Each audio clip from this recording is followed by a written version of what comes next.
देखिए, नई Delhi railway station पर महाकुंभ जा रहे श्रद्धालुओं की स्टैम्पीड के चलते भगदड़ मचने के कारण जो घटना वहाँ घटी और लोगों की जानें गईं, बहुत अनगिनत लोग घायल हुए, ये अत्यंत दुखदाई घटना है। और मुझे लगता है कि पूरे देश की आत्मा को झंझोड़ के रख दिया इस पूरी घटना ने।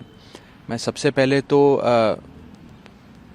भगवान से प्रार्थना करता हूँ कि वे लोग जिनकी जानें चली गईं इस अनफॉर्चुनेट इंसिडेंट में, उनके परिवारों को शक्ति प्रदान करें कि वे इस दुख को सहन कर सकें, और जो लोग घायल हुए हैं उनके जल्द से जल्द फिर से स्वस्थ होने की मैं कामना करता हूं और प्रभु के श्री चरणों में अरदास करता हूं। ये पूरी घटना ये दिखाती है कि हमारा जो भारतीय रेल है, जो रेल विभाग है, वो किस स्तर की बद इंतज़ामी और लापरवाही देश के नागरिकों को सौंप रहा है, दे रहा है, किस प्रकार की लापरवाह सुविधा लोगों को दी जा रही है।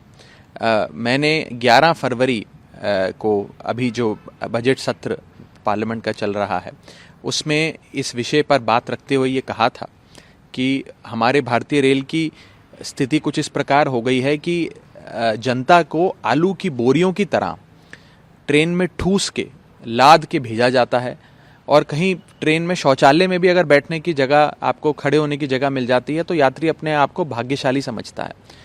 और हमारे इस देश का भोला भाला आदमी को भेड़ बकरियों की तरह ही लाद कर रेलवे स्टेशन पर, ट्रेन के डब्बों में चढ़ाया जाता है। और ये पूरी एक अव्यवस्था और लापरवाही जो बन चुकी है, हर रेलवे स्टेशन पर इसी प्रकार के कुछ दृश्य आपको नजर आएंगे। ये बहुत चिंताजनक है। और खास तौर पे महाकुंभ से संबंधित विषय पे बात करते हुए मैंने संसद भवन में बात रखी थी कि प्रयागराज और उसके आसपास के कई सारे रेलवे स्टेशंस को क्राउड मैनेजमेंट ना करने की वजह से, ना ठीक से होने की वजह से भारतीय रेल को बंद कर देना पड़ा।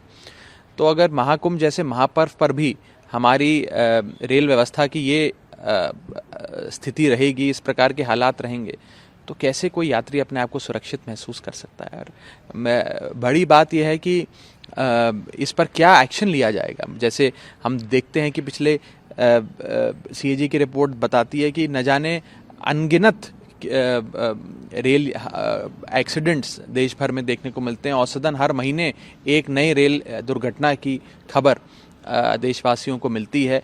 तो उसमें कितनी अकाउंटेबिलिटी फिक्स करी जाती है, कितनी रिस्पॉन्सिबिलिटी फिक्स करी जाती है, किसके खिलाफ एक्शन लिया जाता है इस लापरवाही और बद इंतज़ामी के चलते। तो इन सारे विषयों पर मुझे लगता है कि सरकार को गंभीरता से सोचना चाहिए, कार्रवाई करनी चाहिए। और जो ये घटना घटी है, परमात्मा उन परिवारों को शक्ति दे, साहस दे, और सरकार कम से कम अब ये सुनिश्चित करे कि इस प्रकार की कोई भी घटना देश भर में ना घटे।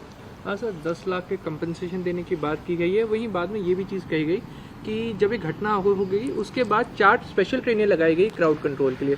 तो ये कहें to little to late.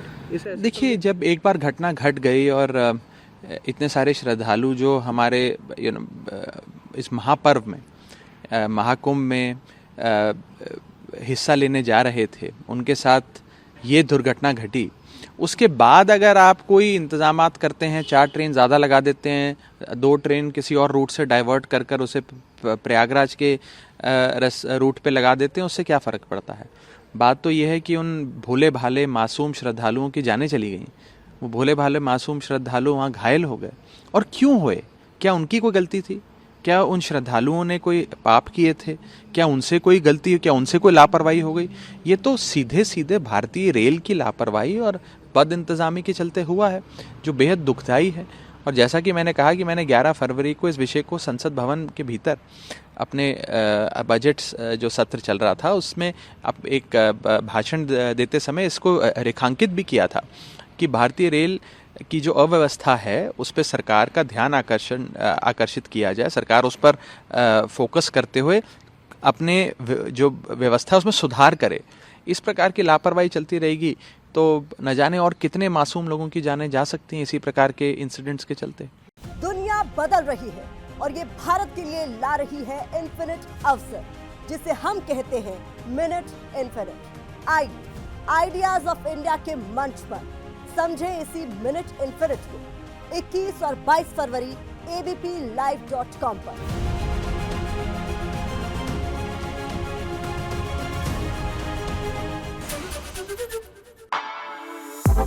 For exclusive and insightful videos, subscribe to our new channel ABP Live Premium.